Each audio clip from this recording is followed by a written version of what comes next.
তুলে এদিকে বাড়িতে কেউ নেই আর আমার অবস্থা খুব খারাপ হতে যাচ্ছিল। আম্মু তখন বুদ্ধি করে আব্বুকে গাড়ি পাঠাতে বললেন, এই সুযোগ আমাকে এই বাড়ি থেকে বের করার। আব্বুও তাড়াতাড়ি গাড়ি পাঠিয়ে দিয়েছেন। ততক্ষণে সন্ধ্যা হয়ে গেছে, আমার শাশুড়িও বাড়িতে ফিরে আসছে। আমার আম্মু শাশুড়িকে বললো আমার মেয়েটার অবস্থা খুবই খারাপ, আমি তাকে হসপিটালে নিয়ে যাচ্ছি। তখন আমার শাশুড়ি বলল, আমার বাড়ির বউকে আপনি হসপিটালে নিয়ে যাওয়ার কি? শাশুড়ি তো আমাকে কোনোভাবেই যেতে দিবে না। আর এদিকে আমার আম্মুও তো নাছোড়বান্দা। এক পর্যায়ে জোরাজুরির পর আম্মু আমাকে নিয়ে গাড়িতে উঠলেন। গাড়িতে উঠলাম ঠিকই, কিন্তু গাড়িটা চলতেছিল না। মনে হচ্ছিল কোনো একটা অদ্ভুত শক্তি আমাদেরকে আটকে রাখতেছে। একই রাস্তায় ঘুরপাক খেয়ে আবার শ্বশুর বাড়ির যে রাস্তা, ওই রাস্তার গলিতেই ঢুকতেছিল আমাদের গাড়ি। তখন আম্মু বুঝতে পারলো যে এসব কোনো স্বাভাবিক ঘটনা নয়। তখন আম্মু পীর সাহেবকে কল দিল, কিন্তু কলটা যাচ্ছিল না, গাড়িতে নেট ছিল না।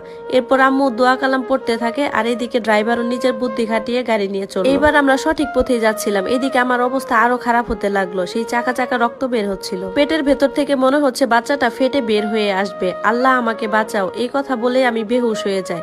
এরপর যখন চোখ খুলি দেখি আমি আমার বাড়িতে। আম্মু আমার পাশে বসে কাঁদছেন, পাশে তিনজন অপরিচিত লোক। আমি বললাম, আম্মু এরা কারা? তখন উনি বললেন, উনি পীর সাহেবের পরিচিত লোক। আমি তাদেরকে সালাম দিলাম। পেটে তখনও তীব্র ব্যথা ছিল। ওঝা বললেন, আজকে রাতটা একটু কষ্ট কর মা, আমরা সব ঠিক করে দিব। 2 দিন বেহুশ থাকার পর আজ আমার জ্ঞান ফিরল।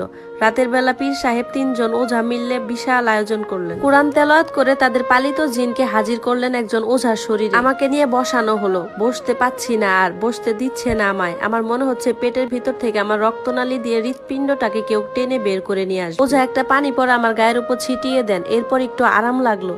তারপর পীর সাহেব জিনকে জিজ্ঞাসা করলেন, কি সমস্যা, সব খুলে বল। তারপর ওঝা শরীরে যে জিন ছিল উনি বললেন, এই মেয়ের যে বাড়িতে বিয়ে হয়েছে ওই বাড়িতে প্রায় 6 রকমের কীটক জিনের বসবাস। তার শাশুড়ি এই 6টা জিনকে নিজের বশে করে নিয়েছে। এরা সব শয়তানকেই তাদের গুরু মানে, এরা আল্লাহকে মানে না। আর এই জিনগুলো একটা কুমারী মেয়ের শরীর চেয়েছিল। তাদের মধ্যে এক শক্তিশালী জিন কাফিলকে বশে আনার জন্য। কাফিল হচ্ছে অনেক শক্তিশালী একটা জিন। এই কাফিল জিন নিজেকে আল্লাহ দাবি করে। এই মেয়ের শাশুড়ি সেই কাফিল জিনকে বশে আনতে চেয়েছিল। কাফিল জিন ওই মেয়ে মহিলাকে বলেছিল সে একটা কুমারী মেয়ের শরীর চায়, যার শরীরে সে তার বংশ বৃদ্ধি করবে। আর